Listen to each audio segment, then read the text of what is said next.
Don Ramón, ¿cómo está? ¿Qué tal? ¿Cómo estás? Profesor,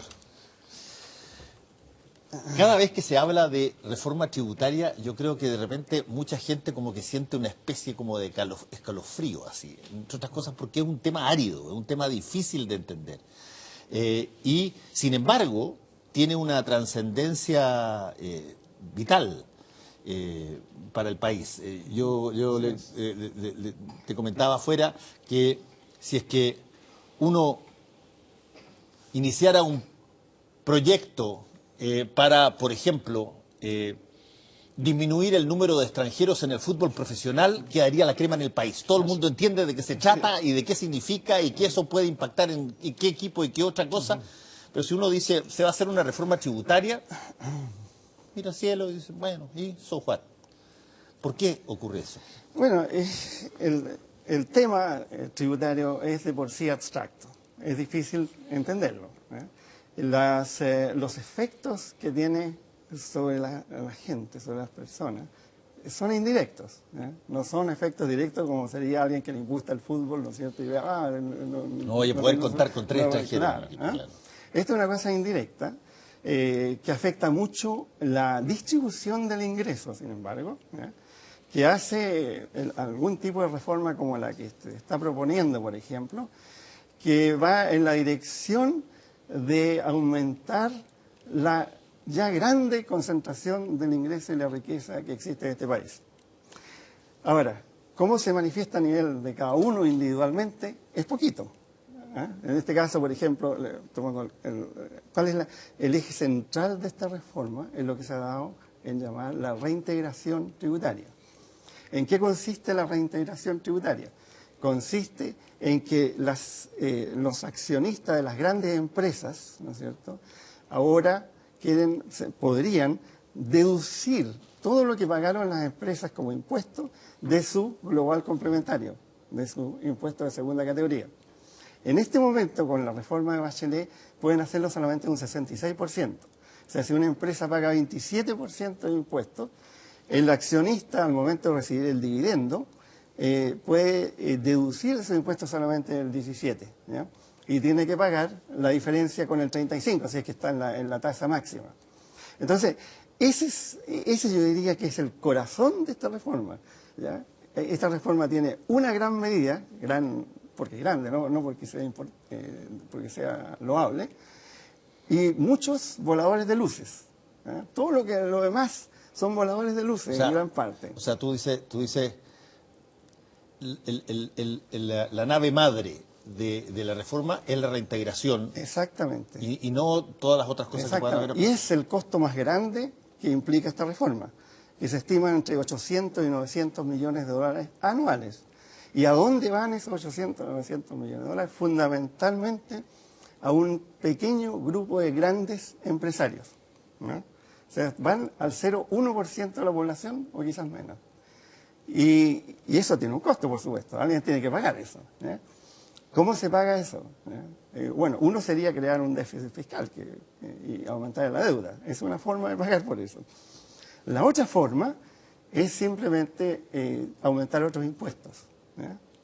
Impuestos indirectos, que estamos hablando ahora de impuestos digitales. Claro, por ejemplo. Que lo paga todo el mundo. A Spotify, qué sé yo, a Netflix. Claro. Ahí hay una cosa concreta. Amazon.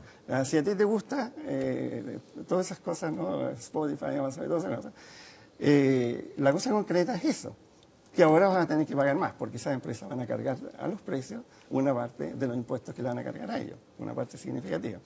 Entonces, si alguien quiere ver cómo le afecta personalmente, directamente, y le gusta ver películas y todas esas cosas, bueno, ahí tiene un efecto, uno. Pero el problema es eso, que tú acopias muchos recursos, ¿ya? Disminuyes gastos. Fíjate lo que pasa con la educación en este momento, con el famoso programa que propone el gobierno actualmente, ¿no? ¿De dónde viene eso? Viene de la escasez de recursos de la educación pública. O si no, no habría por qué racionar, ¿no es cierto?, la entrada en distintas maneras como la que propone el gobierno.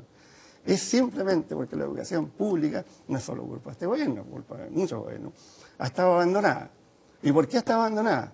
Porque no hay suficientes recursos tributarios para financiar, ¿no es cierto?, una educación pública de calidad, que tengamos muchos institutos nacionales, muchas escuelas de calidad. Si hubiera eso, si hubieran los cupos suficientes, no tendríamos que estar discutiendo cómo vamos a racionar la entrada a los buenos colegios.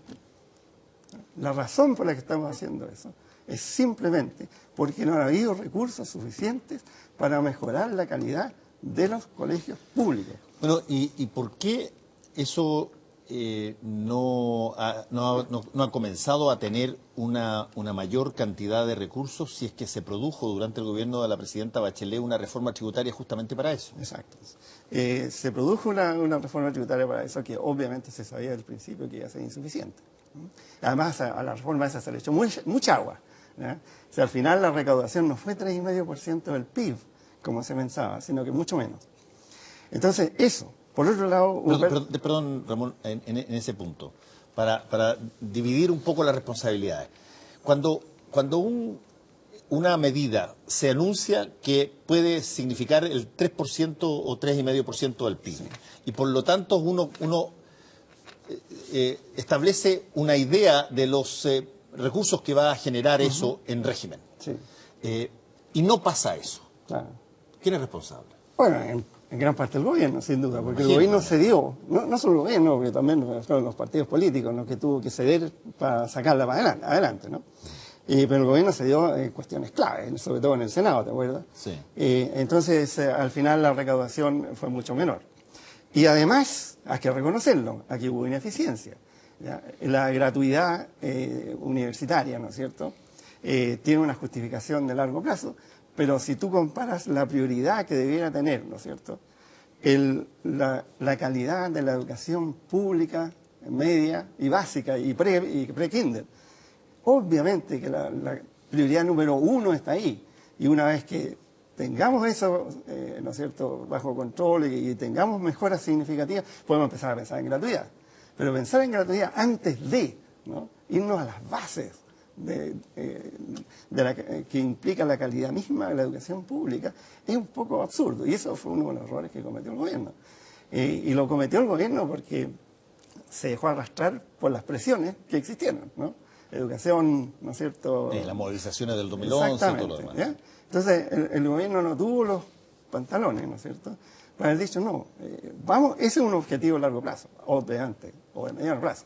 Pero en el corto plazo nos vamos a preocupar de lo que es lo fundamental. Y lo fundamental es la mejora en la calidad de la educación pre-kinder, básica y secundaria. ¿Ya? Y eso, si eso se hubiera hecho, ahora no tendríamos este problema de escasez tan grande de buenos colegios. ¿Ya? Entonces, de todas maneras, el 2,5% que al final se recaudó del PIB no era suficiente para hacer un efecto significativo, porque tenemos muchos déficits, muchas carencias extraordinarias en términos de lo que los economistas llamamos bienes públicos. Educación, calidad de la salud, ¿no?, falta de tecnología, de inversión en tecnología, eso es lo clave, ¿ya? Y eso requiere muchos recursos.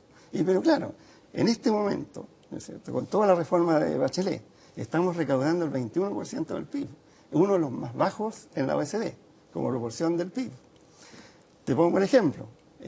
Uruguay, ¿ya?, tiene una recaudación tributaria del 28% del PIB. ¿Sabes lo que es? Son 7 puntos porcentuales más que Chile. ¿Para qué decir Argentina y Brasil? Sobre 30%. Portugal, 36%. Países de desarrollo intermedio. Muy parecido a Chile. ¿Y qué hacen ellos en términos tributarios que sea distinto a lo nuestro? Bueno, tienen tasas de tributación más altas a los que pueden pagar. ¿Ya? Y lo que nosotros tenemos aquí es una oligarquía que son los que controlan el 40-50% del PIB o más. ¿Ya? ¿Y para qué decir la riqueza? 60, 70%. Estamos hablando de 100, 200 familias, no estamos hablando más que eso. Que es recalcitrante, y arrogante y prepotente. ¿Ya? Entonces, no está dispuesta, ¿no es cierto?, a ceder un céntimo.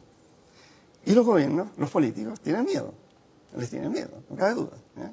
Entonces, si existe ese tipo de intransigencia, es muy difícil, sin crear un problema ya serio, ¿no?, de político, lograr aumentos significativos, a pesar de que ellos son absolutamente privilegiados. Las tasas que se pagan en este país de impuestos para los súper ricos, no estoy hablando de clase media, son bajísimas, ¿ya? Y tienen 50.000 maneras de eludir, legal e ilegalmente, ¿ya? Entonces, al final, los que pagan es una clase media como baja, ¿no es cierto?, media alta, y le vienen los impuestos indirectos, pues, ¿ya? Como no se les puede a ellos, ¿no es cierto?, grabar con impuestos más significativos, para decir lo que ocurre en otros países. Te pongo un ejemplo: en Estados Unidos, en los 50, 60, la tasa máxima marginal de impuestos era 91%. 91%. 91%. La bajaron a 70% hasta los 80, la época de Reagan. 70%. ¿Ya? Y aquí estamos hablando de tasas de 22, 23, 30%. Entonces, ¿por qué somos tan especiales, tan diferentes a todo el mundo, ¿no? Y cualquier cosa que se propone aquí de cambio, aquí va a quedar la embarrada, aquí, ¿no?, esto va a ser un desastre. Pero, sin embargo, ¿no es cierto?, muchos otros países, incluidos países como Uruguay, son capaces, ¿no es cierto?, de obtener una recaudación tributaria en base a impuestos directos mucho más importante de lo que tiene Chile. Entonces, hay dos cosas, Sí. hay dos consecuencias de esa incapacidad de gravar las altísimas rentas. Uno es que tenemos que recurrir a otros impuestos indirectos. El IVA 19%, sin excepciones. Extrañísimo en el mundo. Muy pocos países en el mundo tienen un IVA de 19% sin excepciones para ningún tipo de bienes prácticamente. De bienes y servicios. Y la otra es cortar los servicios públicos, es lo que se ha hecho, ¿ya? O no aumentarlo. Por eso tenemos una salud pública que es desastrosa, no tenemos suficientes especialistas, etc. Y tenemos una calidad de la educación desastrosa. Y por eso no invertimos en investigación y desarrollo. Si este país, en los últimos 20 años, ha tenido tasas negativas de crecimiento de la productividad, lo que no es sorprendente porque no se invierte en investigación y desarrollo. La tasa de inversión en investigación y desarrollo, ¿ya?, que es la creación de nuevas tecnologías o adaptación de nuevas tecnologías al país, es 0,4% del PIB, una de las más bajas del mundo. 0,4%. 0,4% del PIB. Te pongo el caso de Corea, tiene 4%. Israel, 3,5%. Portugal, 3%. ¿Ya?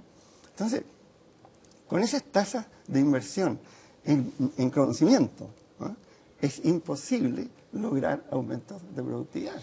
Déjame hacerte una pregunta que tiene que ver con quizás un pensamiento que puede ser ideológico, pero calza muy fuerte en que se dice, mira, hay una relación directamente proporcional entre el aumento de los impuestos a las grandes empresas y la baja de inversión. Porque ellos dicen, no voy a estar invirtiendo, gastando, si que voy a tener que pagar una cantidad muy grande, no tengo las mismas utilidades. ¿Qué tanto eso puede significar varias de las cosas que tú has nombrado? No, hay un efecto, sin duda. Puede haber un efecto negativo, depende cómo lo hagas. ¿Ya? Y después, si no lo hacen de una forma gradual, si no lo hacen... Pero fíjate tú lo que quieren hacer ahora. La reintegración del sistema tributario. Es la peor forma de rebajarle los impuestos a las empresas. Y este es un tema saldado en la literatura. Archisaldado por 20 años. Y me sorprende mucho que economistas de gobierno y economistas que apoyan esta reforma no estén al tanto de eso, o aparentemente no estén al tanto de eso. Hay prominentes investigadores en los últimos 20 años que han demostrado hasta el cansancio que integrar el sistema, y es que escuche, por favor, ojalá escuchen los economistas esto, ¿ya?, que integrar el sistema tributario en una economía como la chilena, que es pequeña y abierta, esa es clave, ¿ya?, no tiene absolutamente ningún sentido. Y eso está probado. En la Comisión de Hacienda les di la literatura sobre esto, ¿ya?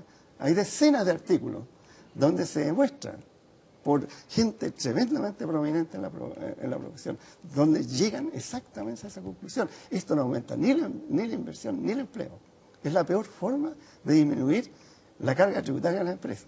Habría sido preferible simplemente disminuir la tasa final, ¿no? ¿Por qué? Porque fíjate tú, ¿cuál es la intuición de eso?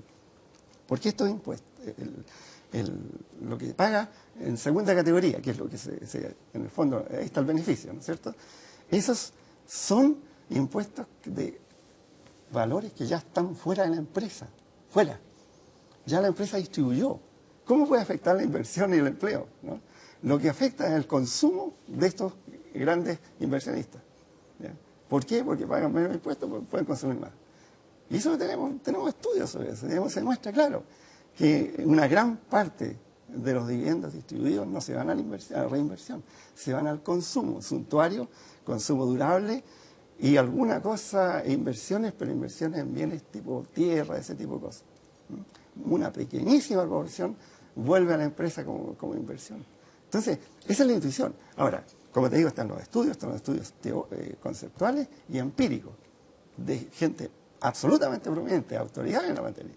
Ahora, ¿dónde están nuestros queridos economistas que siguen apoyando este tipo de cosas, ¿no?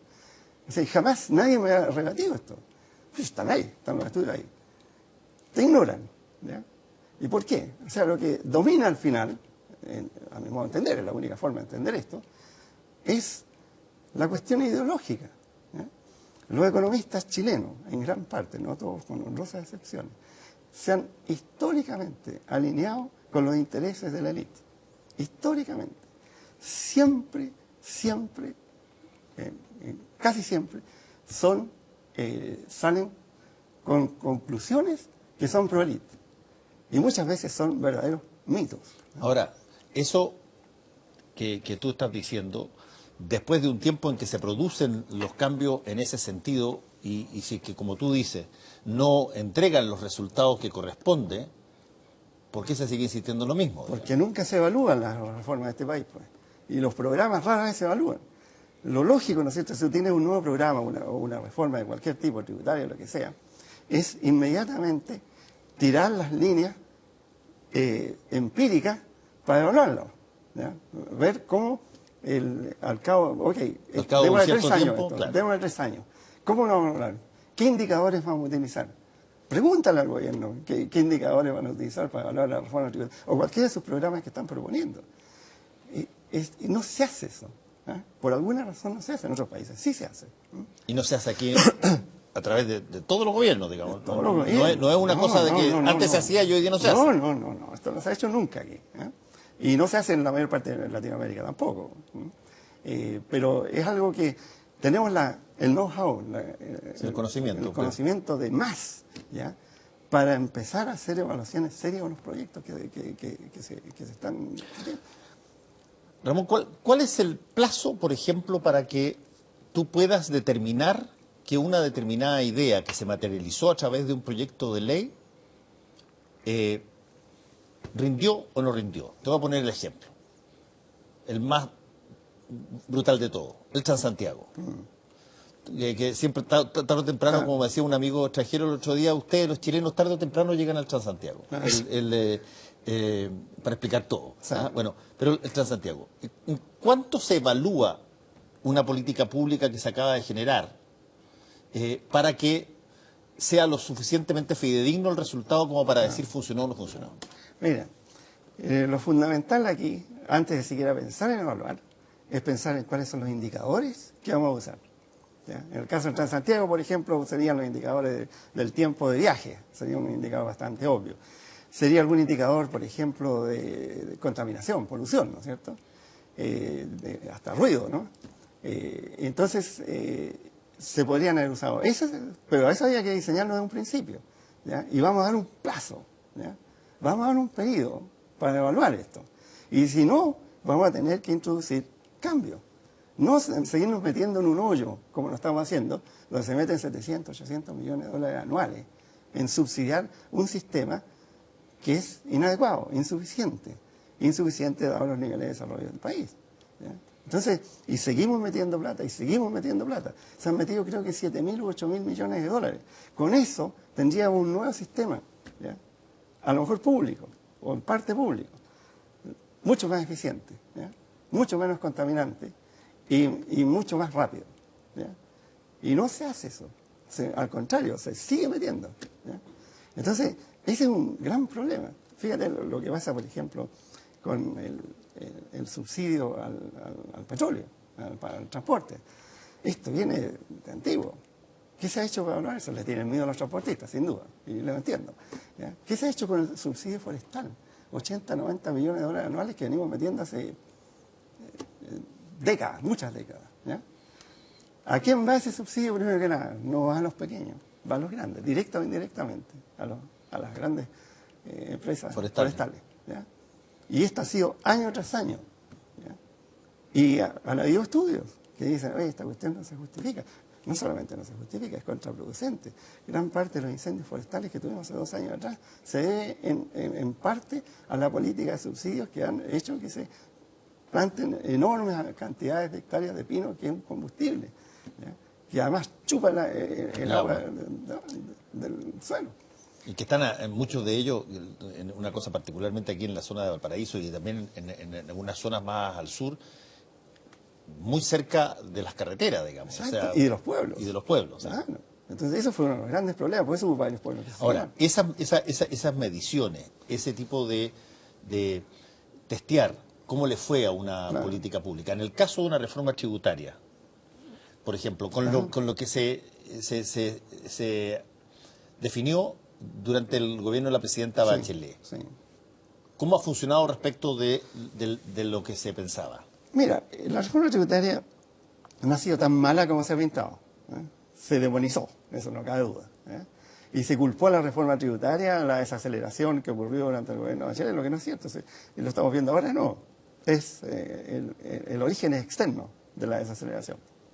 La reforma tributaria tuvo un aspecto positivo, que fue redistribuir ingresos, ¿ya? Desde el top 1% de la población al resto. ¿Ya? Y fue bastante efectiva en ese sentido. Hay estudios que lo han mostrado, no chilenos, son estudios del Banco Mundial y otros, ¿no? Que han demostrado que sí hubo una redistribución de ingresos. ¿Ya? Hubo algunas cosas que se pudieron financiar con esa reforma tributaria, con todo lo imperfecta que fue.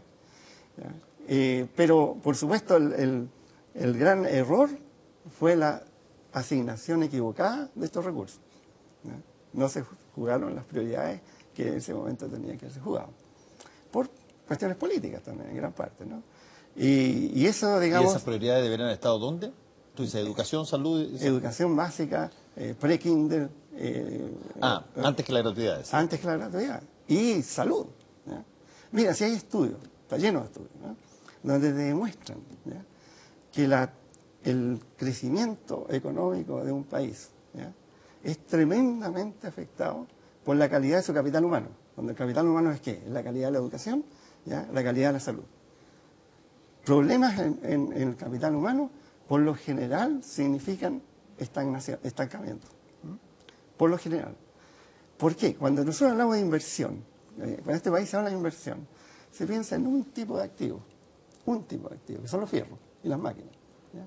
Y esa es inversión. Eso es lo que los economistas siempre cuando piensan, esto va a afectar la inversión. Pero en realidad hay muchos activos en los cuales uno invierte, aparte de los fierros y la maquinaria, ¿no es cierto? Está la educación, está la salud y está la tecnología, ¿ya? Que te decían antes, donde está la inversión en investigación y desarrollo, que es esencial. Entonces, lo que estamos haciendo, ¿ya?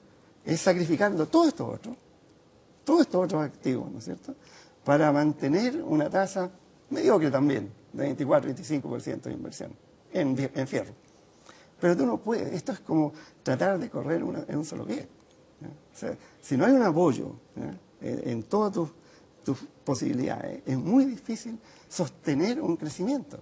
Y por eso tenemos en este momento, ¿ya? A mi modo de entender, el potencial de crecimiento de este país está agotado. O sea, va a ser muy difícil crecer más allá del 2,5-3%, lo que no nos lleva a ningún lado.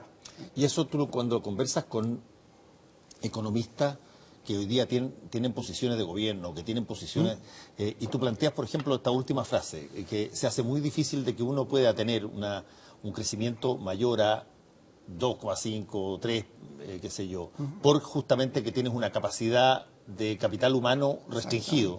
Capital humano y tecnología. Y tecnología. ¿Qué te contestan? Buena pregunta.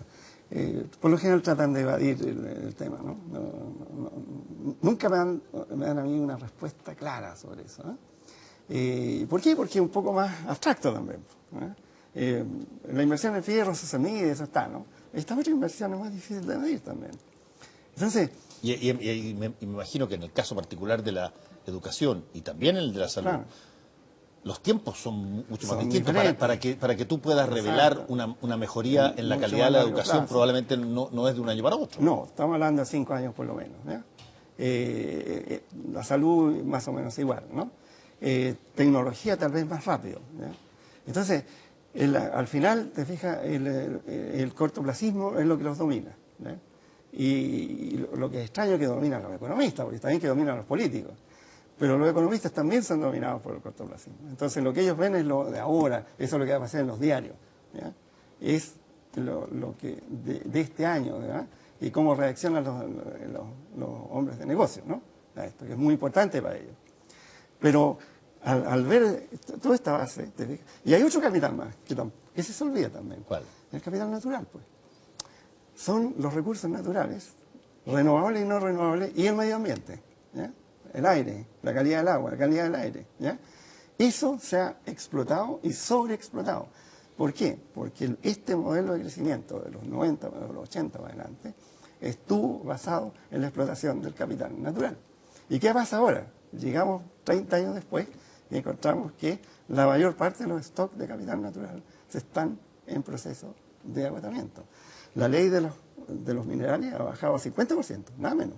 A mitad, o sea, cuesta el doble. O sea, la calidad del mineral. Claro, sacas más tierra, ¿no? Sí, sacas más tierra para encontrar lo que tú quieres. Sí. Montones de especies de marinas, ¿no? De pez, se han ido, ya no son comerciales, ¿ya? Se han sobreexplotado.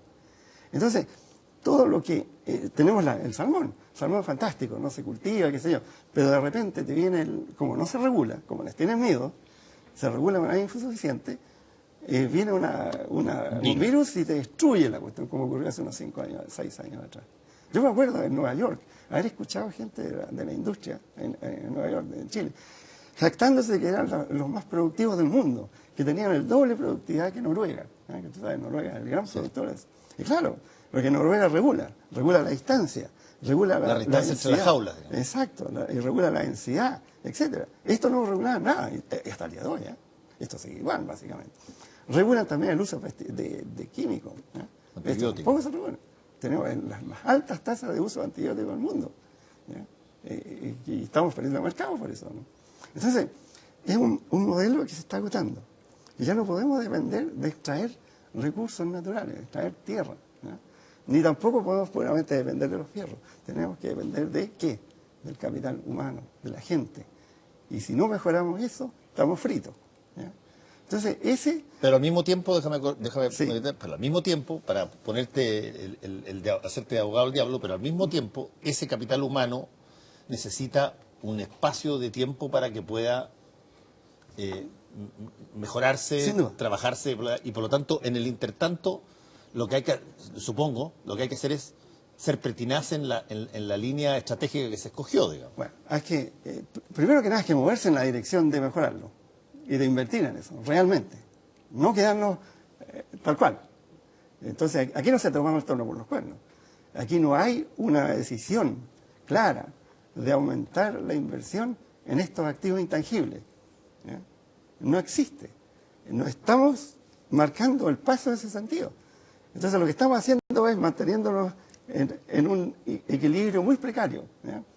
Y que cada vez el potencial de crecimiento se ha ido restringiendo por el agotamiento del capital natural. Mira, el capital natural es muy simple, para que la gente entienda. Es como si tú tienes tu casa, ¿no es cierto?, y tienes un empleo, y empiezas a gastar más de lo que ganas, y empiezas a vender los muebles de tu casa. Después empiezas a vender los ladrillos, y lo cuentas como ingreso. Eso es lo que hicieron los 90. Se contó como ingreso lo que en realidad era capital natural que se estaba despachando. Fíjate. Entonces, claro, llega un momento, este señor en su casa, que se queda sin casa. ¿Ya? ¿Y qué pasa ahí? ¿Ya? Y nos estamos acercando a un punto en el cual el potencial de este modelo tradicional, convencional, ya no da más. Y si no reconocemos eso, peor todavía. Y mientras más no devolvemos reconocerlo, peor van a ser las consecuencias. ¿Ya? Y lo que cabe en este momento es apretar los dientes, y decir, ok, vamos a invertir donde se debe invertir. Y para eso vamos a pedirle un sacrificio a los que realmente pueden contribuir, que va a ser el beneficio de ellos mismos. Porque esto va a contribuir, yo no sé qué va a pasar en este país en 20 años más. ¿Ya? Con estos niveles, esta es la peor distribución de ingresos del mundo. Eso lo hemos estudiado, yo lo he estudiado. ¿Ya? Y hemos comparado. Esta es la distribución más concentrada de ingresos y de riqueza que existe en el mundo. Que África ni nada. No, esto es peor. Entonces, esta cuestión, podemos marcar el paso un tiempo. Pero en términos de sustentabilidad y de sostenibilidad, no lo es. ¿Cómo se hace eso cuando tú tienes a ver, esto es como tratar de arreglar el auto cuando está el motor funcionando, digamos. Tú supone que tú tienes que parar el motor y tienes esa posibilidad, llevarlo a un garage, Exacto. meterlo a un foso, claro. y ya, y después lo echas a andar de nuevo Claro. con todo mejorado. Claro, Pero claro. resulta que el país no puede parar, No, absolutamente, sigue. claro. Y por lo tanto hay que tener algún grado de llamémoslo así, mixtura entre lo que viene y lo que está siendo reemplazado. Fíjate tú que no es tan así. Ah, qué bueno. A ver. No es tan así por la siguiente razón. Porque aquí existe un pequeño grupo, 1% de la población o algo menos, que tiene ingresos extraordinarios y que no los está invirtiendo tampoco, está invirtiendo una pequeña parte de ellos. O sea, una gran parte de esos ingresos se van al consumo, suntuario. Mira, los helicópteros, está lleno de helicópteros en este país, aviones, privados, ¿no? Jets, llama todo lo que quiera, ¿no? ¿Y por qué? Porque es una cantidad enorme de consumo suntuario, ¿ya? Y que no se invierte, No es que le vamos a quitar a la inversión si hacemos una buena forma, ¿no es cierto?, de grabar una parte de sus rentas puras, que son rentas económicas, que decían los economistas. Hay dos maneras de tener riqueza para ti. Una es crearla, ¿ya?, que es la manera tradicional. Tú te sacas la mugre trabajando y generas, ¿no es cierto?, riqueza. Y ahorras y inviertes. Y la otra manera es apropiarte de la riqueza de otros, pues. Y eso es lo que predomina en Chile. Un gran porcentaje de las nuevas riquezas, sobre todo, se han ido a través de ¿qué? Inversión privilegiada, te jodía a otros inversionistas, ¿no? Se ha ido a través de monopolio. Piensa en cualquier industria de este país. Está llena de monopolio o oligopolio, ¿ya? Hay tres de todo, como me dijo Hay tres de un amigo. todo. Hay tres de todo. ¿Y qué Tres significa farmacias, eso? tres supermercados, tres Y grandes esos tiendas. tipos, los dueños de esas grandes empresas que son monopólicas, se están apropiando de riqueza ¿de quién? De los consumidores, de los proveedores, los pequeños proveedores, las pymes que ellos dicen que se les preocupa tanto, ¿ya? Son a las pymes las joden, las explotan, ¿ya? ¿Por qué? Porque tienen el poder de mercado y sin regulación, sin control y sin grabarlo, sus rentas. Y la otra gran forma, aparte de los monopolios e información privilegiada, es las rentas de los recursos naturales. Mira, la pesca, mira todo esto, ¿no? Se están apropiando de recursos que pertenecen a todos los chilenos, ¿ya? Gratuitamente se les entregaron, ¿ya? Y tenemos un estudio, por ejemplo, del cobre, en 10 años de boom del cobre, se apropiaron de 120.000 millones de dólares, 10 empresas, las 10 grandes empresas privadas. 120.000 millones de dólares, ¿ya? Y eso absolutamente sin justificar, porque esto es después de considerar todas las rentabilidades posibles, normales.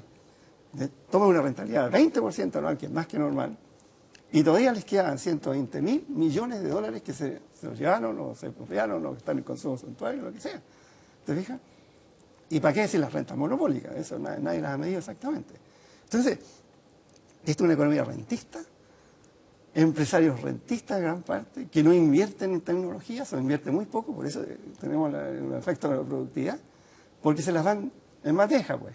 Se las dan en bandeja, ¿ya? Entonces ellos simplemente graban, agarran, ¿ya?, riqueza que existe en gran parte, o que los trabajadores y la clase media la producen, y se apropian de una parte significativa de ella. Entonces eso no lo nota la gente, ¿ya? Pero cuando está pagando por los pollos, ¿no es cierto?, el triple que lo que pagan en otros países, o el huevo, ¿ya?, O el remedio. o el remedio, ¿para qué decir? Eso es, ¿no? Eso es lo concreto. Entonces tenemos una industria oligopolizada, desbocada, sin control, y que además se le permite retener esas grandes ganancias que podrían compartirlas en parte, sin afectar en nada su inversión, porque son rentabilidades súper.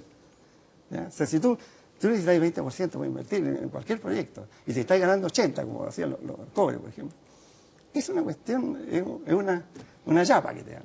¿Ya? Entonces, esas rentas que no se graban, que se les permite apropiarse, son un potencial tremendo para financiar estas otras inversiones. En bienes públicos solamente el Estado puede hacer. Pero hay que tener, ¿no es cierto?, la visión y reconocer estas cuestiones. No podemos seguir escondiendo bajo la alfombra, que es lo que hacen la mayor parte de los economistas. El gran problema de la monopolización y la apropiación de recursos naturales, ¿ya? Y la falta de regulación. Ramón, se nos acabó el tiempo, te quiero agradecer que hayas estado aquí con nosotros y vamos a escuchar cómo sigue la conversación y la discusión sobre la reforma tributaria que entiendo que se va a introducir a principios de marzo, sí, pero que va a tomar buena cantidad de meses durante este año. Ojalá mis colegas, alguno, tome el guante y me diga cómo se justifica la integración tributaria en una economía pequeña y abierta como es la chilena. Eso no. Gracias, Ramón. Que te vaya muy bien. Gracias a ti. Volvemos en un ratito.